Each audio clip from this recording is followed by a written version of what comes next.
ഒന്ന്. രണ്ടാമത്തെ കാര്യം നിങ്ങൾ ഈ സ്വർണ്ണമാല ഈ പത്രാത്തിൽ നിങ്ങൾ വെക്കുകയാണോ മറ്റേ നിങ്ങളുടെ പത്രാത്തിനൊക്കെ വലിയ ബുദ്ധിമുട്ടാവും. തലശ്ശേരിയിൽ നിന്ന് ഇതേ വണ്ടിക്ക് ഇതിന് മുന്നേ പോയ വണ്ടിക്ക് തലശ്ശേരി ഇന്നലെ കയറിയ വണ്ടി കോപ്പറേറ്റീവ് ഹോസ്പിറ്റൽ നേഴ്സിന്റെ അമ്മയാണ്. അവരുടെ കഴുത്തിലെ മാല പിടിച്ച് കഴുത്ത് മുറിഞ്ഞു. ബാക്കി 8 പവന്റെ മാലയാ, 3 പവനെ കിട്ടിയിട്ടും ബാക്കി കള്ളനെടുത്തുകൊണ്ട്. അതുകൊണ്ട് നിങ്ങൾ പത്രാത്തിനും കാര്യങ്ങളൊക്കെ ഇട്ടോ, പക്ഷെ മൊബൈൽ പോയാലും കൂടെ നിങ്ങൾക്ക് കിട്ടും. ബാക്കി സ്വർണ്ണമാല പോയാൽ നിങ്ങൾക്ക് കിട്ടാൻ വളരെയേറെ ബുദ്ധിമുട്ടാണ്. ഒരു കാരണവശാലും കിട്ടില്ല. എന്തിനാ നിങ്ങൾ വീട്ടിൽ നിന്നോ അല്ലെ വേറെ എവിടുന്നോ ഷോ കാണിച്ചോ, റെയിൽവേ സ്റ്റേഷന് വേണ്ട. അത് നിങ്ങൾ മാല പൊട്ടിക്കുന്ന മാത്രമല്ല, നിങ്ങൾക്ക് ശാരീരികമായിട്ടുള്ള ഈ ബുദ്ധിമുട്ട് കൂടെ ഉണ്ടാകും. കഴുത്ത് മുറിഞ്ഞാൽ നിങ്ങൾക്കറിയാം ഈ നേർത്ത് കട്ടൊക്കെ ആക്കിയാൽ വലിയ ബുദ്ധിമുട്ടാണ്. ആ അറ്റാക്കൊക്കെ കഴിഞ്ഞ ഒരു മേടാണ് ഇന്നലെ. ഇപ്പോൾ ഇത് പൊള്ളാച്ചിയിലുണ്ട് ഇപ്പോൾ. അപ്പൊ അതുകൊണ്ട് ഒരു കാരണവശാലും നിങ്ങളെ പത്രാസ് കാണിച്ചിട്ടുള്ള മാല ഇട്ട് പോക്ക് വേണ്ടെന്നാ പറയുന്നത്. ഇനി ഇട്ട് പോകുന്നുണ്ടേ നിങ്ങളെ ഇഷ്ടം. വന്ന് പരാതി കൊടുത്തേ നമുക്കൊന്നും ആക്ഷൻ എടുക്കാൻ പറ്റില്ല.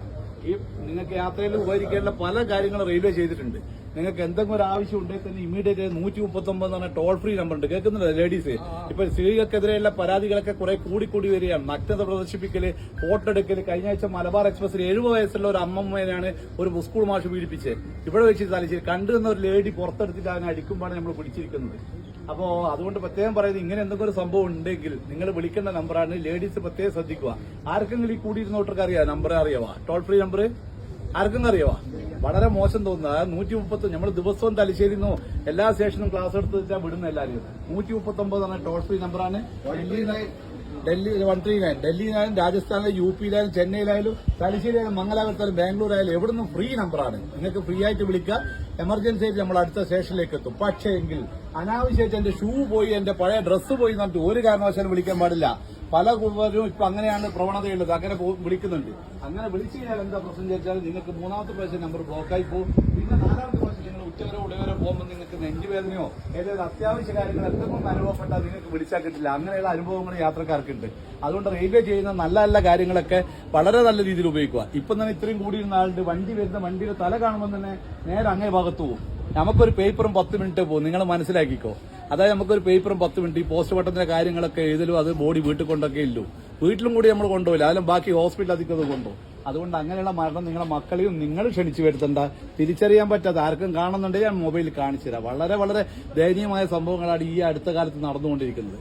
നിങ്ങൾക്ക് ഒറ്റയ്ക്ക് ലേഡീസിനെ യാത്രയാക്കാൻ പലരും പറയും റെയിൽവേയിൽ മക്കളെ ഒറ്റയ്ക്ക് യാത്രയാക്കാൻ പറ്റൂല, അല്ലെങ്കിൽ പേടിയെ. ഇപ്പൊ ഒരു പേടിക്കേണ്ട ഒരു ആവശ്യമില്ല. നമ്മൾ നിങ്ങളെ പിന്തുടരുന്നുണ്ട്. പിന്നെ നമ്മുടെ ഉദാഹരണത്തിൽ ഇപ്പൊ മംഗലാപുരം എന്ന് പറഞ്ഞാൽ തിരുവനന്തപുരം വരെ വരുന്ന ഒരു യാത്രക്കാരി ഒരാളാണെങ്കിൽ, സിംഗിൾ ലേഡി ആണെങ്കിൽ RPF-ന്റെ വനിതാ കോൺസ്റ്റബിൾ എല്ലാ സ്റ്റേഷനിലും പോയിട്ട് മേരി സഹേലി എന്ന് പറഞ്ഞ ഒരു പരിപാടിയുണ്ട്. നിങ്ങളെ വന്നിട്ട് എന്തോ പ്രശ്നമുണ്ടോ തിരുവനന്തപുരം എത്തുന്നവരെ നിങ്ങളോട് ചോദിക്കും. ഇങ്ങനെയുള്ള കുറെ നല്ല നല്ല കാര്യങ്ങളൊക്കെ ഉണ്ട്. അതൊക്കെ നിങ്ങൾ ഓർത്തു വെക്കുക. ഒരു ഡോക്ടർ ചെയ്തതാണ് 139ന്റെ അജ്ഞത കൊണ്ട് ചെയ്തു വെച്ചതാണ്. കണ്ണൂരിൽ നിന്ന് കോഴിക്കോട് വരെ പോകേണ്ട ഡോക്ടറാണ്. എടക്കാട് നിന്ന് കയറിയതാണ്. വൈകുന്നേരത്തെ പാസഞ്ചറിൽ അവൻ നഗ്നത പ്രദർശിപ്പിച്ച് വടകര ഇറങ്ങി. ഡോക്ടർ കോഴിക്കോട് വെച്ചില്ല പരാതി കൊടുത്തത്. ഡോക്ടർ കോഴിക്കോട് വെച്ച് പരാതി കൊടുക്കുമ്പോഴേക്ക് ഇദ്ദേഹം ഇറങ്ങിപ്പോയി. ഇതുവരെ ആളെ പിടിക്കാൻ പറ്റിയില്ല. അതേപോലെ ഇങ്ങനെയുള്ള നല്ല നല്ല കാര്യങ്ങൾക്ക് 139 നമ്പർ ഉപയോഗിക്കുക. രണ്ടാമത്തെ കാര്യം, നിങ്ങളുടെ മക്കൾ പറയും അച്ഛനും അമ്മേനെടുക്കും ഗേൾ ഫ്രണ്ടോടും ബോയ് ഫ്രണ്ടോടും സംസാരിക്കാൻ നെറ്റ് കിട്ടുന്നില്ല. ബോയ് ഫ്രണ്ടോട് സംസാരിക്കേണ്ടിയിട്ടാണ്. അത്ര അത്യാവശ്യമൊന്നുമില്ല. നിങ്ങൾ വിടണ്ട, നിങ്ങളെ വീട്ടിൽ തന്നെ ഇരുത്തിക്കൂ. അങ്ങനെയുള്ള മരണങ്ങളും നടന്നിട്ടുണ്ട്. നമ്മളെ അനുഭവ സമ്പത്ത് കൊണ്ട് പറയാണ്. നിങ്ങളുടെ മക്കളെയും നിങ്ങളുടെ കുടുംബം ഞമ്മക്കും കൂടെ വളരെ വേണ്ടപ്പെട്ടതാണ്. ഭദ്രമായ സുരക്ഷിതമായ ഒരു യാത്ര നമ്മൾ കൂടി വാഗ്ദാനം ചെയ്യുന്ന അതിന്റെ പേരിലാണ് ഞാൻ നിങ്ങൾക്ക് ഈ ക്ലാസ് എടുത്ത് തരുന്നത്. നമ്പർ ഏതാ ഓർമ്മയുണ്ടോ? ലേഡീസ് പറ, ഏതാ നമ്പർ? അത് നിങ്ങൾ മാത്രമല്ല, നിങ്ങളെ പരിചയക്കാരോടൊക്കെ പറയണം. ഇപ്പൊ ട്രെയിൻ യാത്ര ഏറ്റവും സുഖമാണ്. കോഴിക്കോട് നിന്ന് വണ്ടി കണ്ണൂരൊക്കെ എത്താൻ വെറും 50 മിനിറ്റ് വേണ്ടു. കഴിഞ്ഞ ആഴ്ച കണ്ടില്ല നിങ്ങൾ ഫേസ്ബുക്കിലൊക്കെ കാണുന്നില്ല, 50 മിനിറ്റ് വേണ്ടു. നിങ്ങൾ ബസ്സിലാണെങ്കിൽ 5 മണിക്കൂർ യാത്രയാണ്. അതുകൊണ്ട് തന്നെ യാത്രക്കാർ കൂടി വരികയാണ്. നിങ്ങളിത് വേണ്ട രീതിയിൽ ഉപയോഗിക്കുക. നമ്മളും നിങ്ങളെ കൂടെ ഉണ്ടാവും. ഓക്കെ. Thank